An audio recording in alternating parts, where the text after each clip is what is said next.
the exhibition space itself. And now that we're in here, we can start to think about what this exhibition contains and what it seeks to show the viewer. As you know, as you can see behind me here, the exhibition is titled Rembrandt in Print. So we're focusing on the artist Rembrandt van Rijn. However, we're looking at a very particular aspect of his career. And you'll notice this often in exhibitions such as this, in galleries across the world. There'll always be a specific theme and a specific subject that's explored.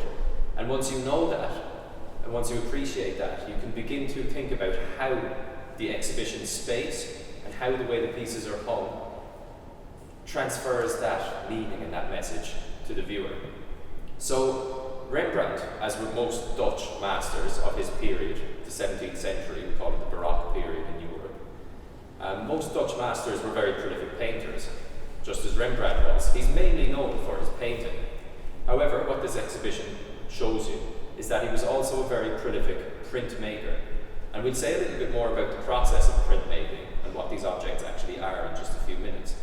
But as we're here at the entrance, we can talk a little bit about what the exhibition contains and how it's arranged. What you have here are 50 prints from Rembrandt's career, from a period of time spanning roughly from the 1630s up to the 1650s.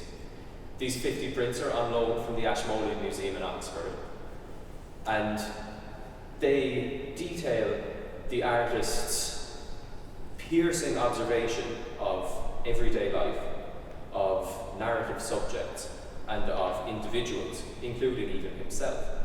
And so this exhibition, looking at Rembrandt's prints, explores various different genres, as we would say, different themes that the artist explores throughout his body of work.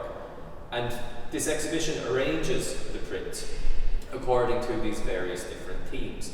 So you can encounter them as you move through the space. You have Rembrandt's printed portraits, his self-portraits, his religious subjects, his landscapes, and his nude figures. And so you have these various different themes, and they're grouped on the walls according to these themes. Now, as we're standing here in the space, you might want to take in the way that it's arranged and the way that it looks. You might see that there are various different pathways you can take through the space itself. And you might consider, do the curators, the people who put the exhibition together, guide you on a particular path? Or are you invited to take the path that you want to? And are you invited to encounter these works in the order in which you yourself prefer? And I like to think that this space is somewhat left open to interpretation. As I mentioned, there are several different paths. You're introduced to the exhibition just as you come in the doors. We're just standing inside the doorway here. And you can see that you have some information on the wall about the exhibition, about Rembrandt. And then you encounter, as I said, these various different themes grouped according to artistic genre. And as we move through the space, and as you visit really any exhibition, take into account the labels on the walls, the information that the exhibition provides you about the works. Does it help you in understanding them? Does it change your experience of them? Does it invite you to experience them in a particular way?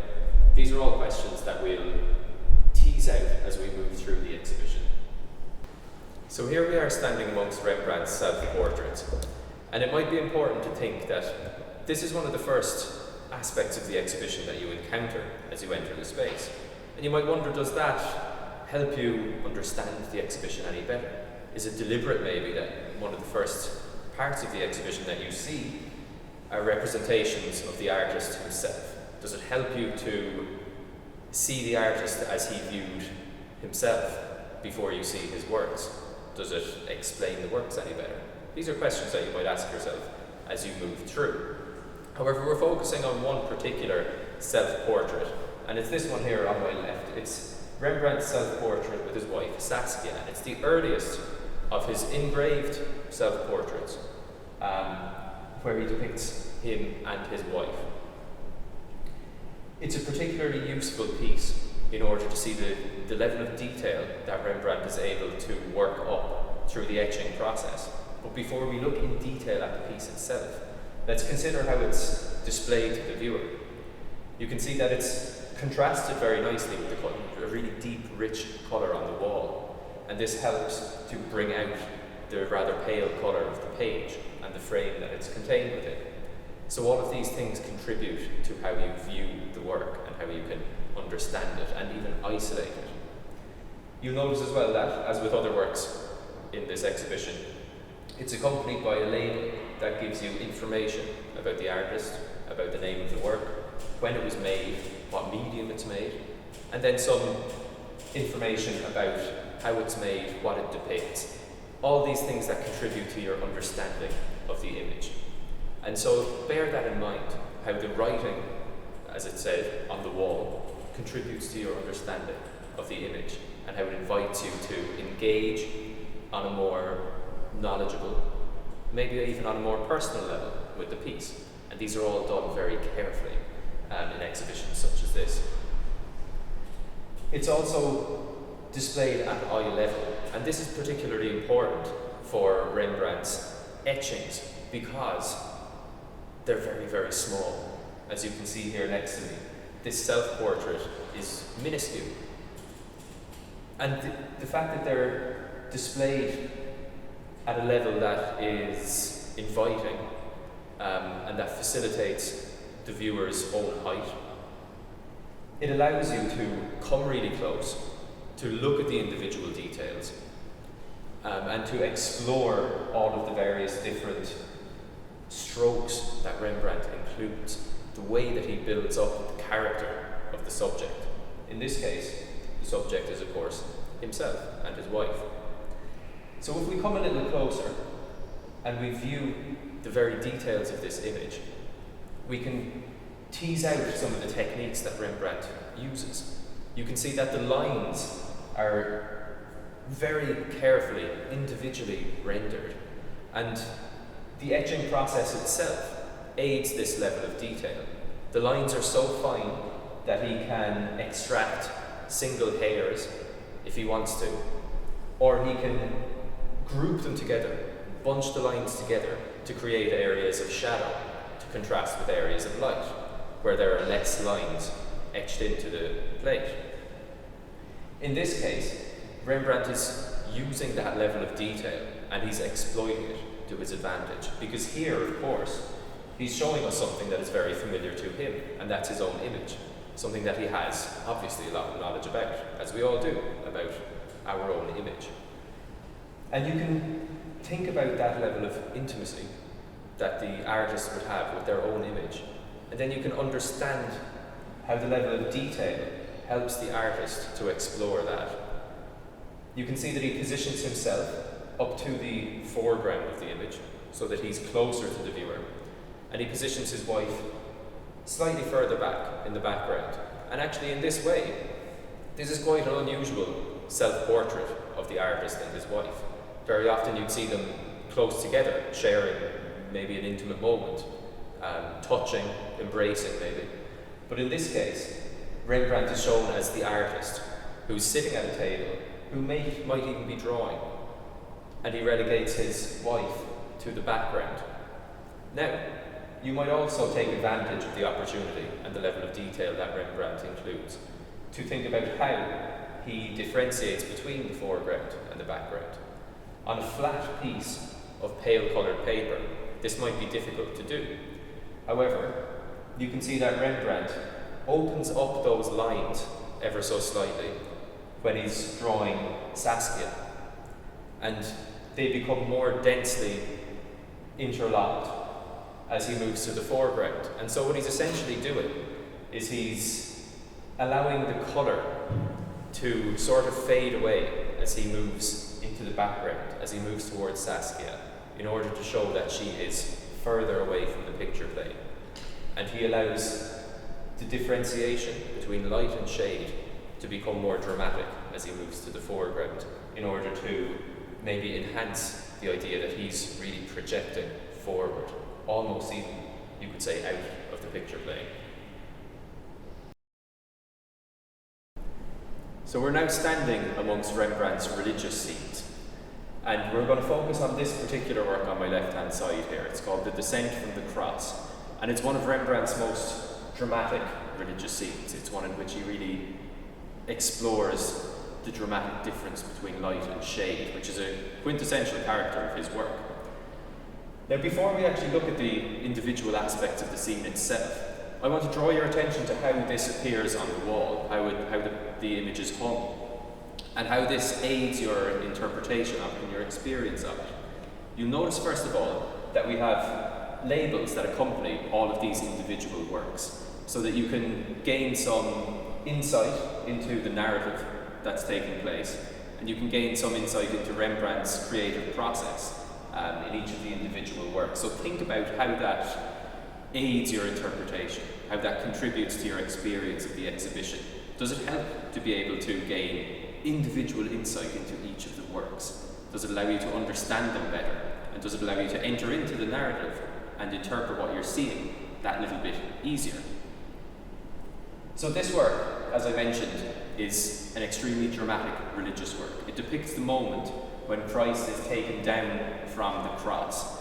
And this is a particular type of style that's evoked quite often in the period. Very dramatic moments within religious narratives, because it was thought that these particular moments would solicit the most emotional response from the viewer, which in the context of church life, in the context of Christian belief, this is what was wanted, this is what was desired, for the viewer to engage on an emotional level with what they're seeing. And so we can think about how Rembrandt puts this scene together in order to evoke that response from the viewer. You'll notice, first of all, that one of Rembrandt's most important traits, and this is true for his painting just as it is for his prints, is present here. The dramatic contrast between light and shade in order to build up the emotion of the scene. And as I said, this is a particularly emotionally tense narrative. So you see that the main action in the scene is taking place actually quite near the top of the image. And it's flooded with light. And it stands out because the background is shrouded in darkness. And Rembrandt knows that this visual dynamic will attract the attention of the viewer. So he's very clever in how he uses light and shade in this way. It's set up almost as a stage set with the characters of the narrative, Christ's body and the people carrying it down from the cross. They're standing upon this rocky parapet.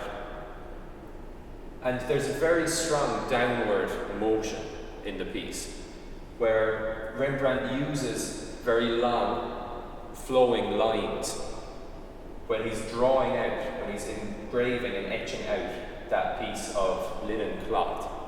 And those lines descend, and they're then matched by the weight and the gravity of Christ's body. And you can really see that he's weighing down into the knees of those people who are carrying him.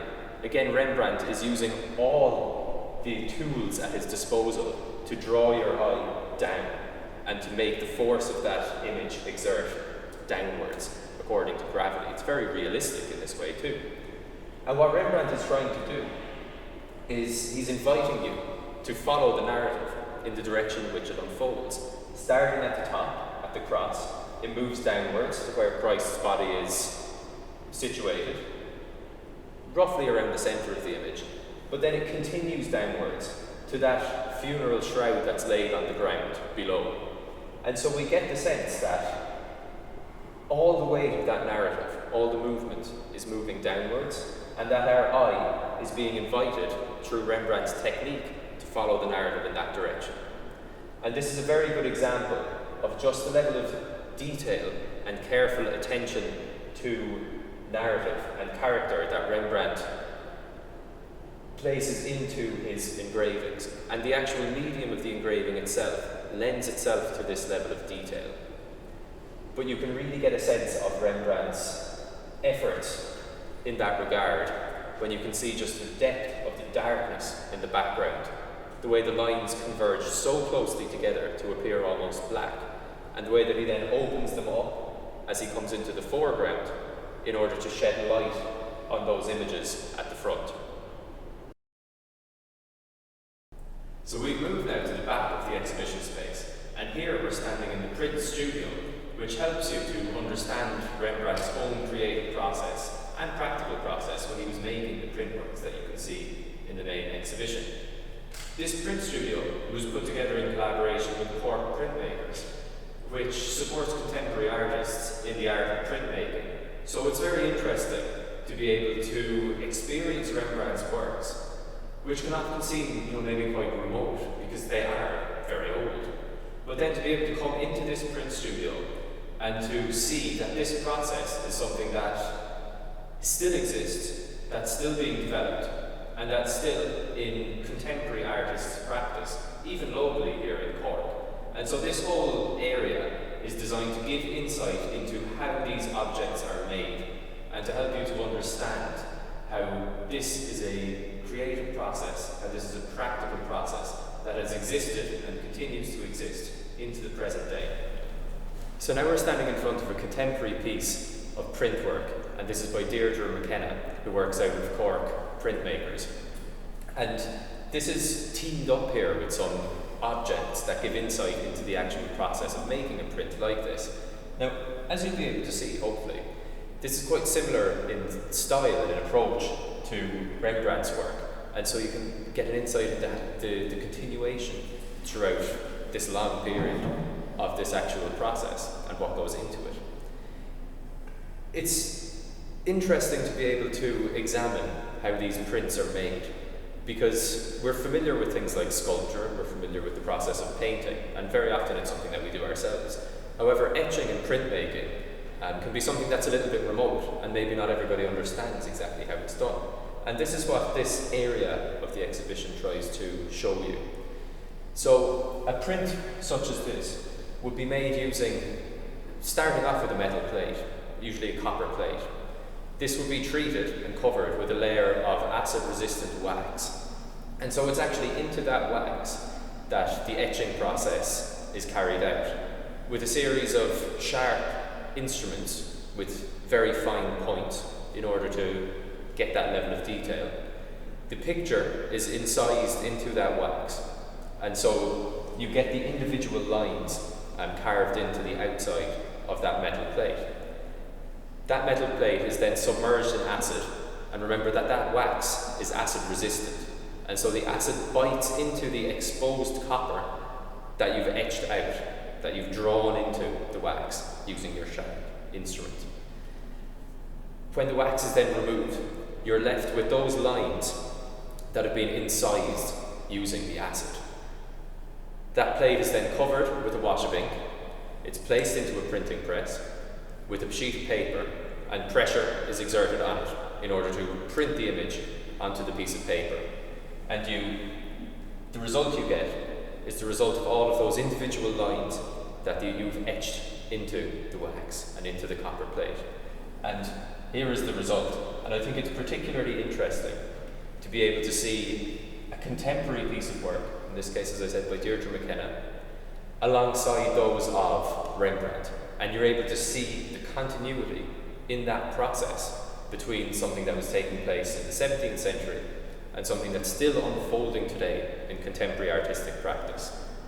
As I said, this is shown alongside the instruments and the tools and the plates that are involved in this process, so that you can see almost step by step exactly what it is the artist does in order to produce a piece of work like this.